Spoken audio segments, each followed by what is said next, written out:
Cathy Pratt. I'm the director of the Indiana Resource Center for Autism at Indiana University, and the BCBA behind my name is that means that I'm a board-certified behavior analyst. So I do a lot of work in schools around children with behavior. So I'm going to give you some kind of tips and a little bit of a framework and some ideas for dealing with behaviors. And just so you know, the strategies that I'm going to be sharing with you work with anybody. So if there are people in your life who you're having difficulties with their behavior, whether it's colleagues that are sitting next to you or a significant other, this could be the session for you, okay? So what I do know is that the number one reason why we get called into schools is because a child is engaging in challenging behaviors. And honestly, we get called in oftentimes because the barn is on fire, the horses have left the barn, and they've left the state, and we're expected to come in with a magic wand and put it all back together. And so, and we know that behavior challenges are probably some of the most difficult things for us to deal with. So I look at behaviors in terms of categories of behaviors and deal with kids who have a host of behaviors, from refusing, putting their heads down, not doing their work, to kids who are withdrawn, to on the other extreme of it, kids who have behavioral excesses that include things like property destruction, aggression, self-injurious behavior, those kinds of things. So those are the behaviors that I'm talking about, and everything in between. And I will tell you that I think that sometimes the students who have more aggressive behaviors are a little bit easier than the students who show nothing, who all their behavior is internal. And I see some other head nodding for that. So the question that I get is, you know, what do we do when? What do we do when a child is hitting? What do we do when they're kicking? What do we do when they're putting their head down and refusing to do the work? What do we do? And so what you need to know is that, first of all, is that there is not a categorical approach. This week I was in a school, and a lot of the conversation around this child was, what is their label? Because I will tell you that in my world of autism, I see kids who oftentimes have multiple labels, including mental health labels as well. And so the whole conversation was, if we can identify what this child's label is, then we can figure out what we need to do with them. Know that a label is not going to drive your programming. It can help you understand the child a little bit, but at some point, how many of you are dealing with kids who have multiple labels, multiple diagnoses? At some point, the labels become irrelevant, don't you think? It becomes like we become absorbed in that conversation and we lose our focus. And I think, you know, for me, we have to understand the situation, we have to understand the context, we have to understand a child's life to have a better understanding of what's going on with the behavior. So the other thing that I know is that whatever we choose to do is going to be driven by values. So, you know, I oftentimes go into a situation and somebody will say to me, or I will see it in print, this child is just using their behavior to control things. Okay. Do any of you ever use your behavior to control something in your life? Be honest. Your children, your significant others, your coworkers, do you guys ever use your behavior to control? Absolutely, we all do. But you know, when a child has a label, we all of a sudden kind of put it in a bad context.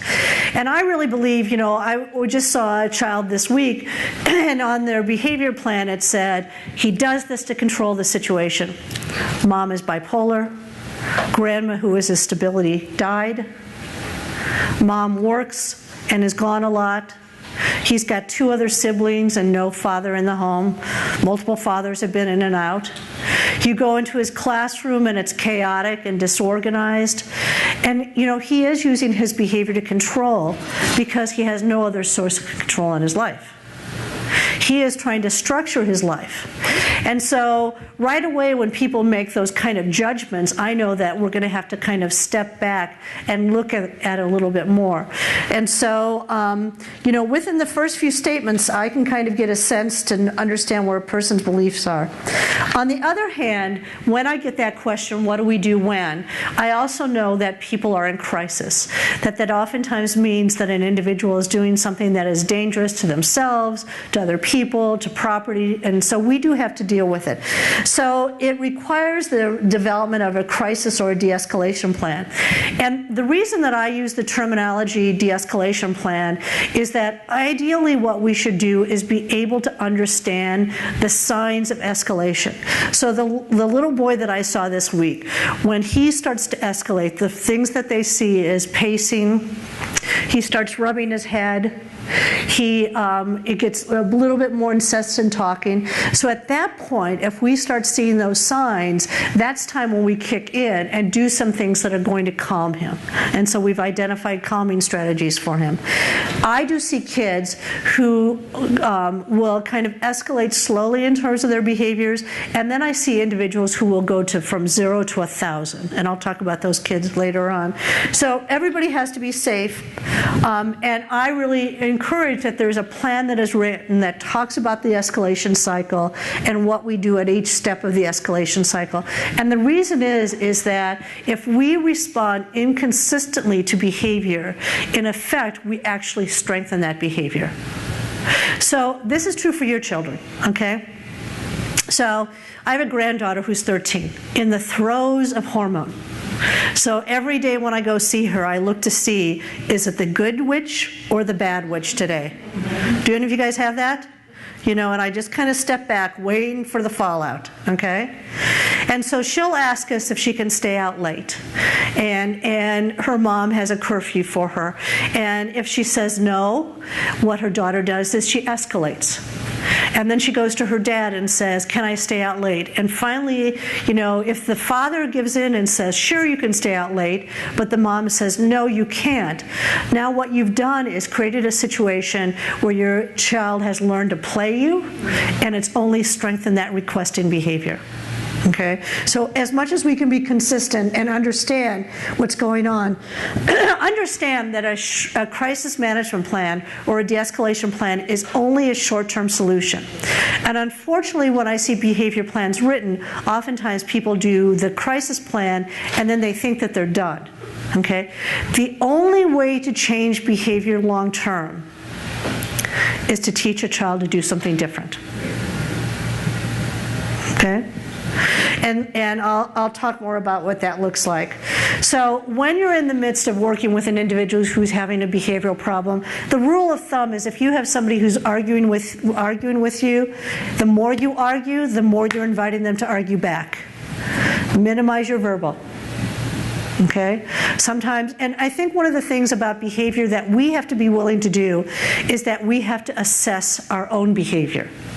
We have to assess our own reaction to it, because we're also we're part of the dance. Behavior is a dance, and we're bringing something to the dance.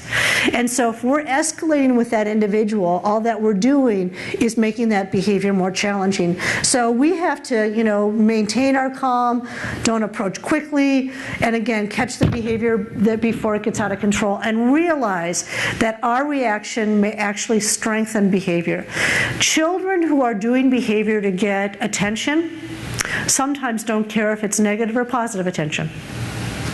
Okay?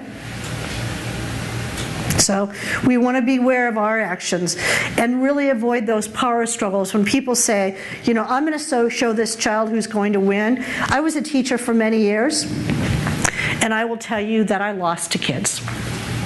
And that I learned, you know, the hard way, that it's really not about winning and losing. It's really about how everybody wins in this situation. So functional behavioral assessment is something that we do in special education. In my mind, I think it's something that we should do with anybody who has a behavior. Here's how, you know, this is the definition, but here's how I think about it. I've inherited an 89-year-old Greek mother. And she's amazing. She just went to Greece and walked all over the place, and she drives a little yellow Mini Cooper around Bloomington really fast, so be careful if you ever go there and you see her. Jump off the road. She's really remarkable. About 7 years ago now, she started losing weight. She started having chronic headaches, chronic diarrhea, and went to one doctor and said, you need to start drinking Ensure. Went to another doctor and said, we're going to give you medicine for your headaches. Went to another doctor and said, we're going to give you something for the diarrhea. Finally went to a doctor who said, we need to figure out what's going on. what the underlying cause is. So when people come to me and say, we have a child who is hitting or kicking or biting or cursing or whatever it is, those are symptoms of an underlying condition. Okay? And we have to ask a lot of why questions to figure out what those underlying conditions are. But if all that we do is treat those symptoms, that symptom may go away, but until we treat that underlying condition, don't expect the behavior to go away. So it really focuses on the why and continually asking why. So if people say to me, you know, this child just keeps refusing to do their work, why? Is the work boring? Is it too easy? Is it not enchanting enough? Is it building on their deficits? Why? Why? You know, and I think that that's what we have to all be willing to do, is to ask the why and to look at those underlying reasons for the behavior. So you guys all know this stuff. There are antecedents and there are consequences. The antecedents, there's two different kinds of antecedents. There are those things that happen right before a behavior, and there are those things that are which are the immediate antecedents, and there are those things that are called slow triggers. And so the slow triggers, you know, when we look at antecedents, we look at this happens right before, this is the behavior, this is the consequence. But you know what? This morning when you came here, there were a whole lot of things that happened to you before you arrived. Okay? Have you ever had one of those mornings where everything goes wrong, and then you get in your car and the gas tank is almost on empty, and you're reading your manual to see how many miles can I drive before I have to stop for gas? You go to work and you're stressed because of how your morning began, and somebody asks you something and you snap at them. It's not because of the question they've asked, it's because of the setting events, those things that have set them up for behavior difficulties. So some of the examples of setting events include anxiety or biological issues. In my world of autism, we know that 85% of kids with autism have co-occurring health or mental health issues. We have a lot of kids who have gastrointestinal issues, you know, or when we have kids who have sinuses or chronic headaches. I was working with a little boy who was just doing great in his program, and all of a sudden his behavior deteriorated. And what I noticed is that the side of his face was bruised. And when we looked, I went to look inside his mouth, he had rotted teeth. Okay, that's what he was showing. I think also trauma, you know, and one of the things as I was working with the little boy, as I've been working with several kids lately, is that I'm starting to look at the ACEs scores and tying those into how we look at a child's life. There's a young man that I've been working with who is just amazing. He could be Sheldon Cooper's little brother. Do you know who that is? Sheldon Cooper from The Big Bang. He's got the haircut and everything. He's just amazing. And you know, mom is in jail, dad is on the road, lives with an aunt who's reluctant, has staff who doesn't really like, or didn't at that point really like him. And I went up to him and I said to him, I said, you know, you really are a remarkable kid. I said, I bet people tell you that all the time. And he said, no one ever tells me that. That is a child in trauma. So we have to understand, you know, that background, and that kids come to us with different things. Schedule changes will have an impact on kids. Staff changes, and if there's a turnover in staff. Medications that are changed or missed. We have students that I've worked with who their parents don't give them the medications on the weekends because they want them to take a medication holiday. And medications have a cumulative effect. You probably also have some kids whose parents are taking their medications. Is that true? You know, and so that's going to, if the child is not getting the medication, and I will tell you, I'm not a physician, I'm not going to tell you this is the medication, but one of the things that becomes obvious to me sometimes is that sometimes we're medicating kids for the wrong reasons. And so really being able to understand what's really truly going on with children.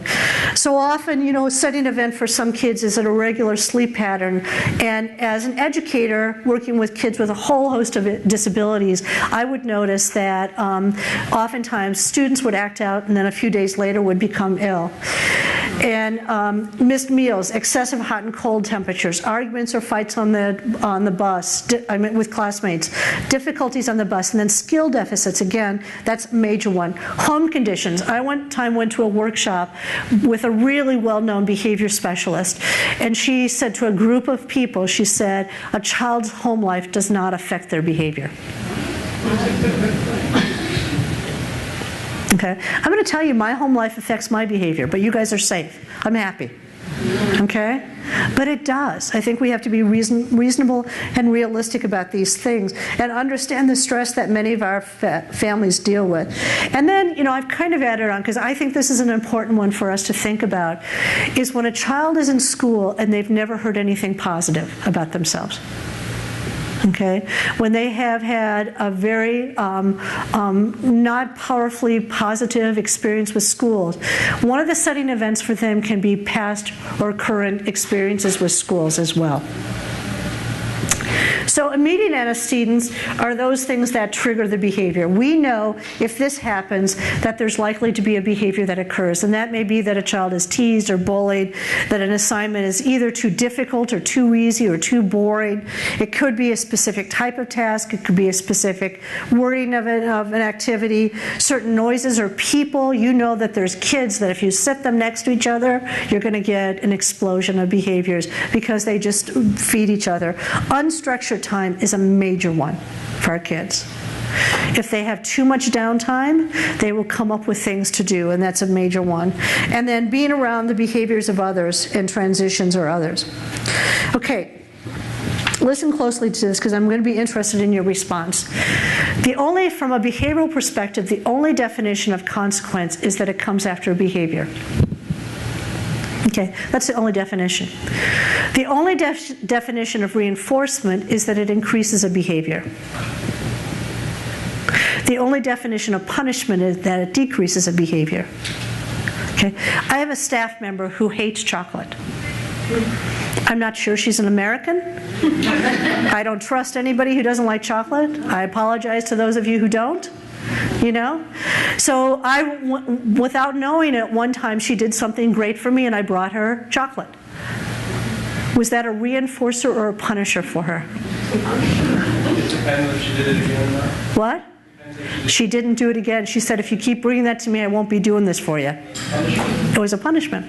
Okay, how many of you think that for some of our kids, suspension and expulsion is a reinforcer? Every hand should be up. What I particularly love is the kids who have been suspended for the day, and then they come in and they say, look at the new coat I bought yesterday with my mom. Yeah, or I just got my hair cut, or I got to stay at home and play video games, you know. I keep trying to think of what I can do so my boss will let me stay home, okay? I have not found that thing yet, you know. And when we have those kids who are repeat offenders, it's not working. Okay? They may not have in their repertoire the ability to do something different. So it really is about what maintains the behavior, what's the payoff for the behavior is really consequence. So I think, you know, oftentimes in education we have a tendency to look at punitive approaches, and just very quickly, you know, punitive approaches, the dangers of them are a whole host of things, and I'm not going to go through those. I'm going to focus on the more positive aspects, but I think that, you know, it can create anxiety for our students as well. So, you know, we have all different kinds of assessment methods. You can email me, and I will send you some of these assessment methods, but a couple of them that I particularly like is the Lagging Skills Inventory by Ross Green, that gets you to think about what, and it's not focused on autism, it's for kids with and without disabilities, but it's a checklist that gets you to think about what are the skill deficits that a child is coming to the table with. The other one that I like, which is more autism focused, but I have to tell you is one that I also like a lot, is the one that is called the Strengths and Skills Inventory. Because one of the things that I've started to do more and more when I do behavior consultations is almost do asset mapping. Is tell me about what this child does. What are their strengths? What are their capacities? What do they like to do? Because if we can understand those strengths and skills, we can start building a really strong program for them.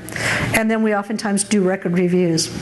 Direct methods include things like scatter plots and duration counts. And one of the tools that I like the best is a scatter plot. And again, Kristen, I can send you these forms so that you can send them out to folks. But what I like about the scatter plot is I am not one about coming into your school and saying, yes, you have to stand there and count the frequency of the behavior every second.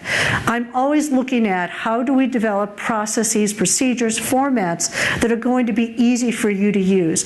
So this is one that you develop a key, and so for this kid, the key is if it's a slash mark, the behavior is happening 1 or 2 times a day. If it's an X, it's 3 to 6 times a day. And if you color in the box, it's more than 6 times. If it's a behavior that happens more frequently, you can change the key. But this is one that can follow a child through the day, and then you can start seeing trends in behaviors. One of the difficulties, and when I go in and I see behavior, what I oftentimes get are reams and reams of notes about what's going on with the behavior. That's interesting reading, but it doesn't allow me to see trends and is actually less effective in terms of developing a behavior plan. So when I gather in all the information, I develop a boilerplate like this. And this helps to drive my behavior programming. So this is a kid who has a whole host of behaviors. Setting events, autism, anxiety, seizures, medications, so on. Certain demands are triggering antecedents. The maintaining consequence is that he is able to end an activity. And again, remember, this is about what is the payoff. Sensory attention, gains access to a desired event or activity. So let me tell you what happens with this kid. He comes in from the bus, and first thing he's asked to do every morning is to take out a piece of paper and write his name on the paper because he's going to do a worksheet. He hates paper and pencil activities. So he's come off of something that we know is difficult for him, and then he's asked to do something that's challenging. So what happens is he engages in the behavior, and then he gets to go to a timeout room. And in the timeout room is a therapy ball that he gets to bounce on, and a little window where the aide, who he really likes, sits and watches him, and he kind of mouths words back and forth. The response of the teacher is he's coming in in the morning when he comes in, he's more quickly, every day it's quicker and quicker when he starts to have a behavior that we have to take him into the timeout room. Who's in control? Little boy is. Okay? He's getting to escape doing the work. So I will also send this form to you. The addition that I've made to this is that I've added strengths and skills. And the reason that I put it in this format is that I oftentimes see we collect all kinds of information, and then it's like, okay, and now we're going to do this, because this is what we do. Okay? And you really have to let your assessment process drive what you do with individuals. So again, we always want to make sure that we're really focusing on teaching kids alternative behaviors. So we want to make sure that those alternative behaviors are as efficient and as effective as problem behaviors. So there's a kid that I work with who is my black hole kid. I was called in to see him, and I was told he had an IQ of like 56. And when I met him, the first thing he starts telling me about is the black hole. Now, I don't know anything about the black hole, which puts my IQ at about 20, okay? So every time I see him, I would ask him about the black hole. And one day I go in and I said, so any new fun facts about the black hole? And he goes, I'm all done with the black hole. Now I'm into knee replacement surgery. And I said, well, that's good, because I'm going to have knee replacement. And he goes, well, I'll tell you what, Cathy, if you need your knees replaced, I will come and I will guide the surgeon, but you might want to have somebody else cut on you, which is really good because he was only 9 at the time, okay? And he's one of these kids, I don't know if you've ever had any of them, who if if the teacher takes a breath, he feels the need to talk. I mean, he talks incessantly. Okay? And, the mom said to me, she goes, I prayed for him to talk one day, and now I'm praying for him to stop talking. Okay? Because he talks so much. Do you guys have any of those kids who talk way too much? So I said, so what do you want him to do? And the teacher says, well, even if he would raise his hand when he talks, when he wants to talk, I would be good with that. So we do a visual support, we model, we talk to his peers about prompting him about doing that. And the teacher calls me and says, it's not working. I said, well, let me see what's going on. So I go in there, and and the teacher doesn't call on it. So he just goes back to calling out because she's not giving him something as efficient and as effective. Does that make sense? So I will tell you, when things don't work, when people tell me that something's not working, it's usually for one of three reasons. One is we haven't tried it for long enough, because when you institute a behavior plan, behaviors are going to get worse at first. Okay? You've got to be in for a few weeks on these behavior plans. Two is because maybe the strategy used is the child's developmentally not there, or it's not the right strategy for the child. And number three is because it's not done with fidelity. Okay, so it's not done the way that it's supposed to be. So you want to make sure that the alternative we teach is as efficient and effective. And so we do, these are some of the skills that we look at teaching. Emotional regulation is also on there. Because you have a lot of kids in your schools, I'm guessing, who do not have good social skills. Is that right? Who are challenged with emotional regulation, who have difficulties with self-management. Okay? Telling a child no who doesn't have that alternative skill is not going to result in a positive outcome. Okay? You always have to teach a replacement behavior and be able to identify that. So once that behavior is identified, then you start implementing strategies to teach. So, some of the strategies that we look at are prompts. And people will always talk about prompting in terms of a hierarchy of prompts. Do any of you watch Dancing with the Stars? Please raise your hand. Do you want to get up and do a cha-cha for us because you've watched it? Okay. You can't just watch it and do it? Okay. All of us learn differently. And we learn different things differently. Like I took up golf with my uncle, who was an incredible golfer. I think he actually golfed for his job. And I could watch him golf. He could tell me how to do it. But it wasn't until he got behind me and put me through a swing that I actually knew it. So understand that kids learn in different ways, and that we have to be very purposeful in our instruction. And that sometimes different skills will require different kinds of promptings. The other thing that you have to understand is that about 70% of our kids, all of us, 70% of us are visual learners. Do any of you guys take notes, make lists? Okay, make lists to make lists? Yeah, so engagement is really important. And one of the things when I go in and I look at a behavior is that I look at the schedule. And the standard rule is that about 80% of the day, kids should be engaged. Okay? And when I see behaviors happening, oftentimes it's because we're providing too much downtime. Okay? So I was just in a classroom recently, and the teacher had popsicle sticks in a can, and all of her students' names on those popsicle sticks. And so what she would do is that she would pull names out of the can and put it in the next can to make sure that every day, every part of the day, she was calling on every student. So we want to make sure that we engage all kids and have an important, kind of good pacing. And then there's also the importance of routines. When I go in and observe a student, one of the things that I want to see is when students come into your classroom or into your building, do they know what they're supposed to do right away? Okay? Kids want routines. And so if they come in and they're kind of wandering around and they're not sure what to do, that again is an opportunity for behavior. So, and then, realize that every moment is a teachable moment. We use strategies, because in my world, a lot of kids have anxiety, but I will tell you that even at the university, more and more of the students that I interact with have major anxiety. And when I've talked to our directors of special ed around the state, they're saying that they're seeing just overall that anxiety is a major concern. And we're bringing in somebody to talk about anxiety through the Indiana Resource Center for Autism, Anxiety for All Kids. So we try to give kids parameters. So we use visual supports like, if you do this, then you can do that. So it defines for kids the parameters of what's expected. We also will do task analysis with folks. And task analyses were used to help kids understand how to put a coat on and off. But I think also to go into a situation, and I will tell teachers, go into, one of the kids that I was working with recently, I could tell. Have you ever watched a child and said, this kid's not getting it?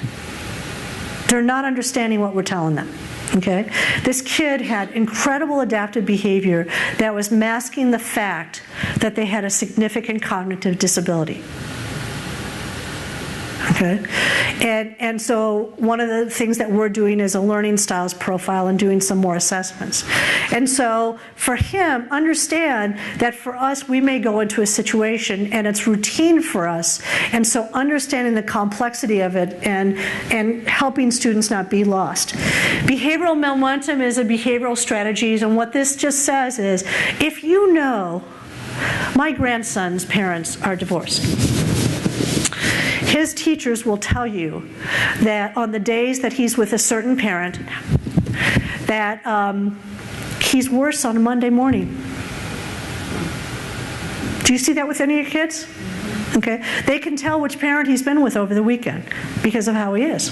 Okay, and so one of the things that we've talked about with him is that, you know, when he comes in on a Monday morning, don't hit him with the things that is the most difficult for him.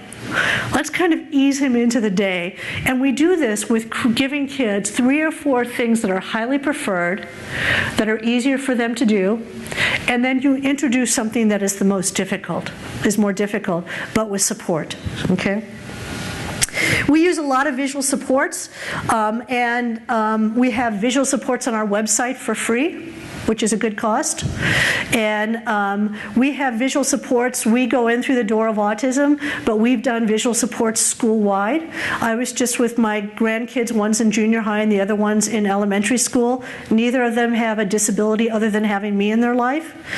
And in both of their classes, they have this visual support. You know, because the problem is when we only tell kids things, our words are sometimes we change our wording around. Choice making, lots of research that says when kids are given choices that participation increases and behavior decreases. Lots of research behind it. Now, not everything is a choice, but to think about what are the choices that I can build in the day that will help them to be good, you know, to be able to advocate for themselves better, be able to make better choices in their life. So think about how you can build in strategies for the days.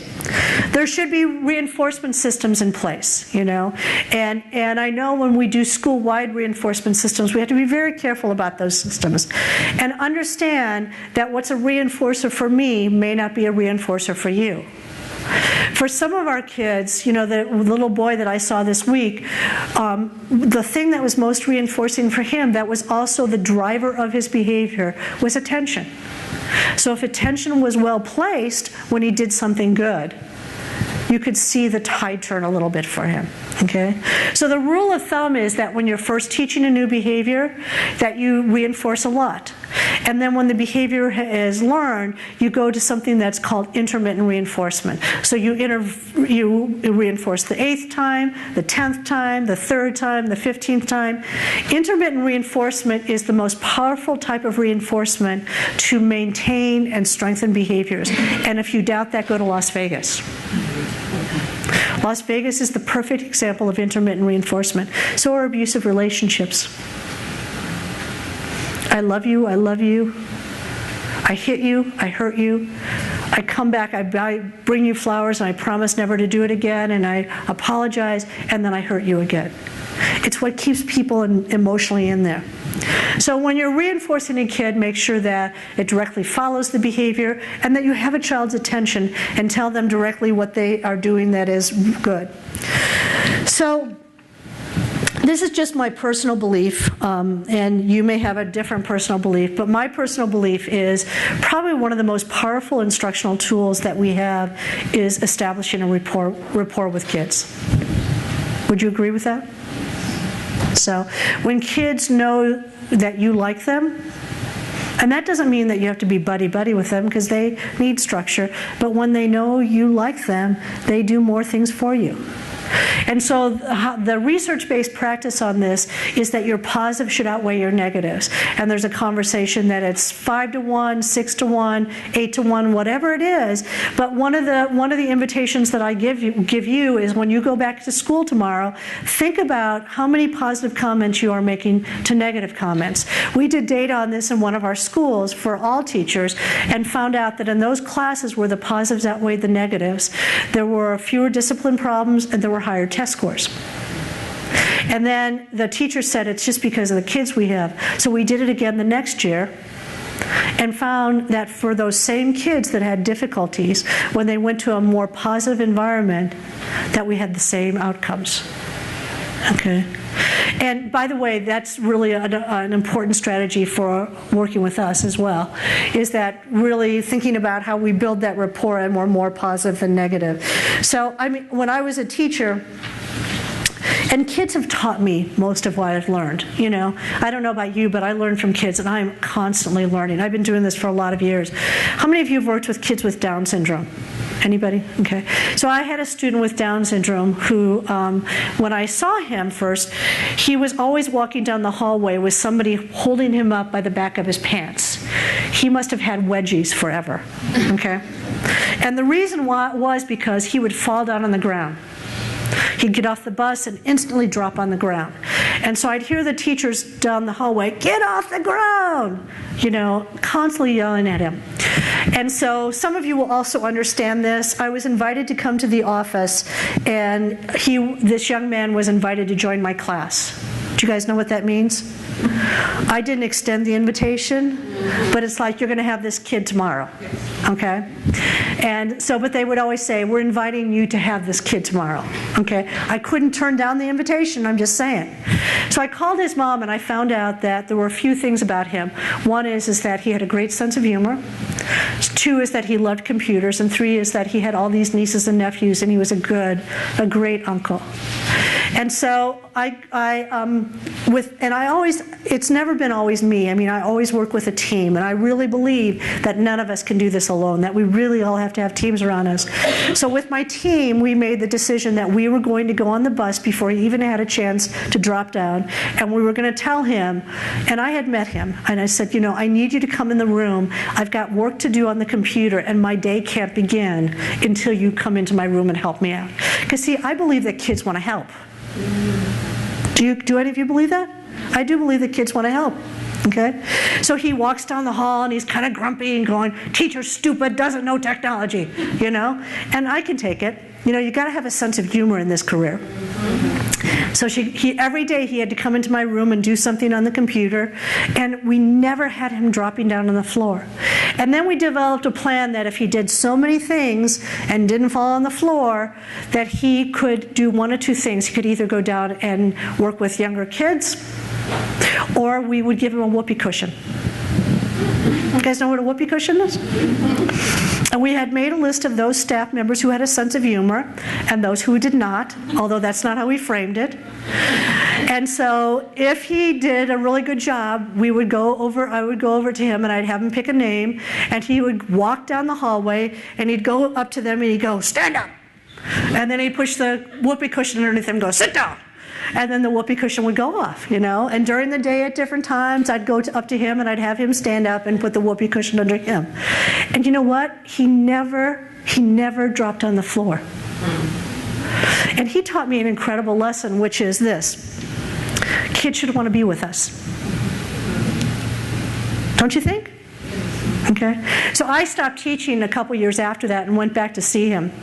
And he was back on the floor again, and he looked at me and he said, "Teacher's stupid, no whoopee cushion." Okay. He was one of those young men with Down syndrome who also had the pulmonary stuff going on and ended up dying in his 20s. And so I asked his mom, I said, "So you're going to send him to heaven with a whoopee cushion?" And she said, "I don't think that God's ready for it, but I want to go with one." So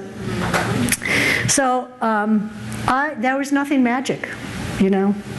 I think that also, and I know this is an overused term, but one of the things that I'm really aware of with kids, and you know, we're all on our technology so much, and I'm guilty of that too. And I think several years ago I was invited to be a consultant on the Oprah Winfrey Show, which was it was an amazing experience. And I wasn't on the show, but I was in the audience. And so when she came out to the audience, she kind of came up to the edge of the stage, and she looked around, and she took in every person in that theater. And if there had been a piece of lint out of place, she would have known it. And I think the power of her was how present she was. Does that make sense to you? And you know, and I'm really cognizant. I have a lot of kids in my life. Is being present is like the most important thing that we can do with kids. So when I walk into classrooms and I see staff talking together and not interacting with the kids, when I see teachers sitting behind their desk and never getting up to interact with the kids, when I see everybody on their technology and us not being present with kids, good things are not happening as easily. We have got to be present for kids. The most powerful instructional tool you have is your presence. Okay? Is being present with them.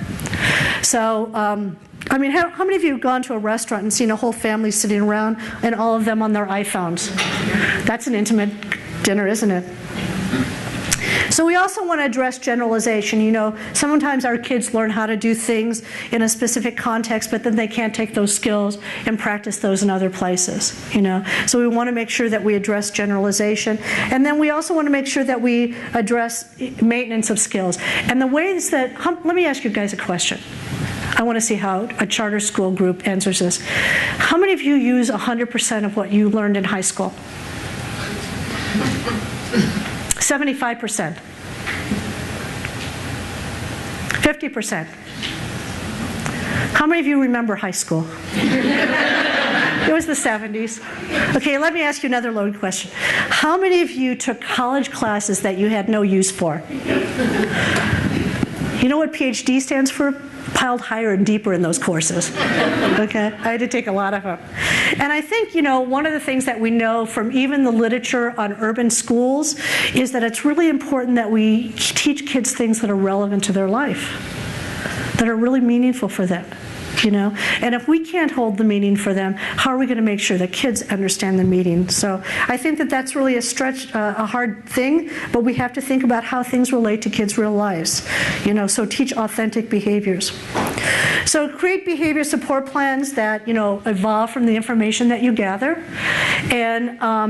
and behavioral support plans should be a clearly written document that focuses on, you know, how you're going to teach alternative behaviors, that you maybe are going, how you're going to change things in terms of what you do in the classroom. Because again, part of it is that we have to change.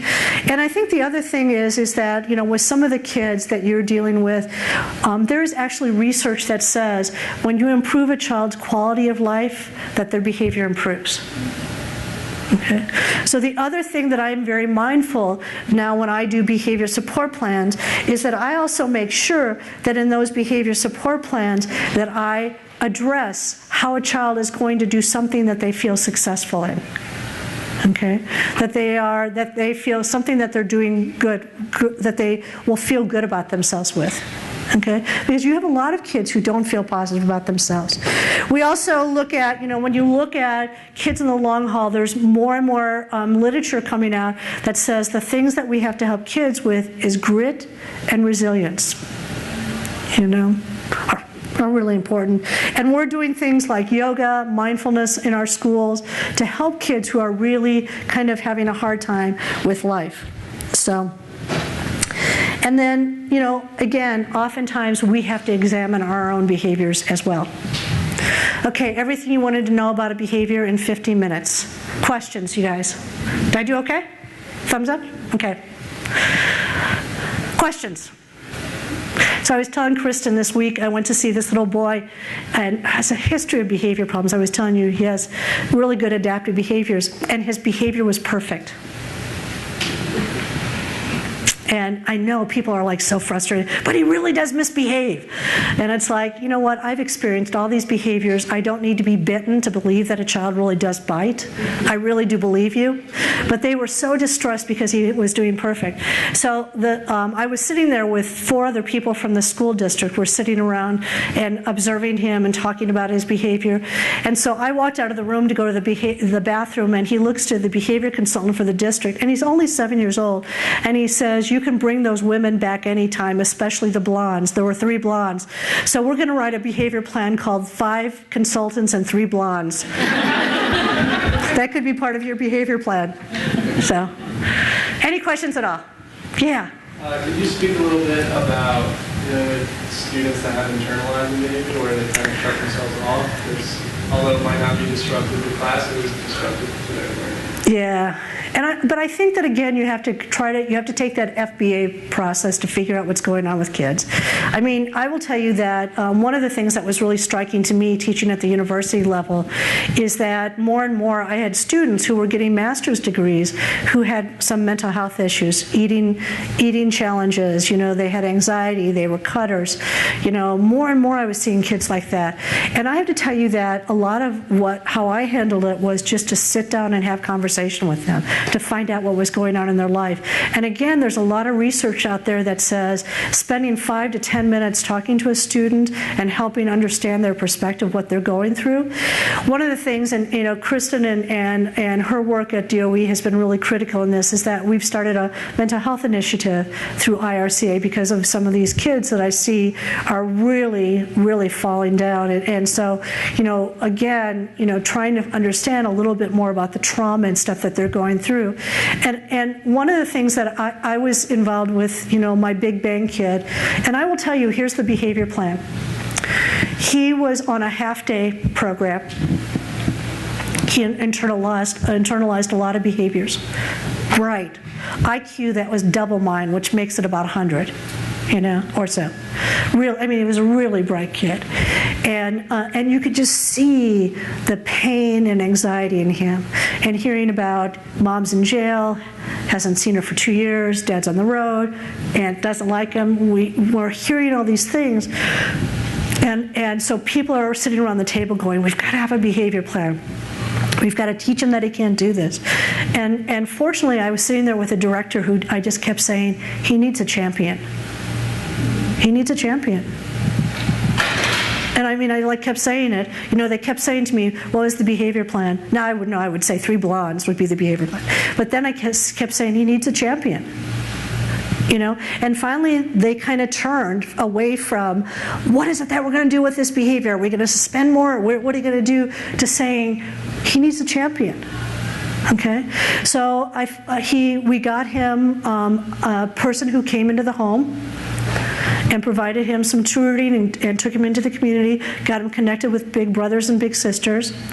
We actually also started having him do yoga in the class, and he started guiding the other kids in yoga in the class, which was really fun.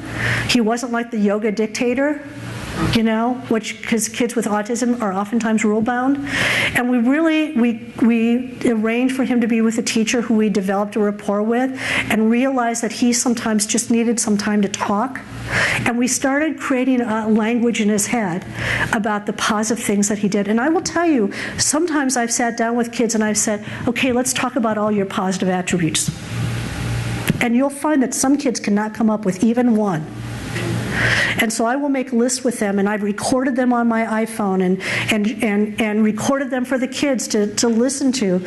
And with doing all those things for him, that was the only behavior plan we did. He's back full day and in general education. Okay? And I have to tell you, those are the behavior programs that I feel more positive about, because I'm not doing something to kids, but I'm really engaging the child in their behavior plan. Yeah. Well, I know today we talked a lot about the behaviors of students, but how do we change? How do we change the behaviors or the mindsets of some general ed teachers who just don't have the feel for resource kids, and the kids and they panic as soon as they see a kid's handwriting sample. Right. They're running around and stuff. How do we do that? How do we teachers more receptive to these children and not be so? Well, and I will tell you, when I go into those kinds of classes, what I see is oftentimes those teachers are struggling with all kids. It's just that the child who sits there compliantly and doesn't show anything is able to cut it. I think that really goes to the leadership, And if you don't have that, but it really to me goes to the leadership of a building. And I think I was a teacher for many years, and I had to figure out, because I worked sometimes with leadership that was punitive and sometimes with leadership who really got it. okay, and were allowed me to be more positive. And so I had to look at what I was able to change. Find the champions in your building. I think if you look at the change literature, think about it this way. There's a teeter-totter, okay? And so we have these people on this end who are the people who it's like you give them an idea and they turn it into a village. You guys know the kind. And everything is an opportunity, And because I tell folks sometimes we have to think outside the box and sometimes we even have to blow up the box. Okay, and then you have the people in the middle that are kind of just doing their job, but they're solid, but they're good. And then we have the people over here who are negative, and are not practicing good strategies. And unfortunately, sometimes we spend all of our time and energy on those folks. And what the literature says is, if you spend your time with these people and with these people, you can start changing the culture of a school. Does that make sense? Okay. Because you know what? It's like when I'm seeing a kid, and people say, yes, but, yes, but, yes, but, it won't work. We don't have the resources. We don't have the time. We don't have the support. Well, I've been in education for decades, and we've never had the time and resources. You have to be around people who are and we can do this, and we can do that, and we can put a whoopee cushion under a kid's butt. Okay? Does that make sense to you? Okay. I think I'm probably done, Kristen. Thank you.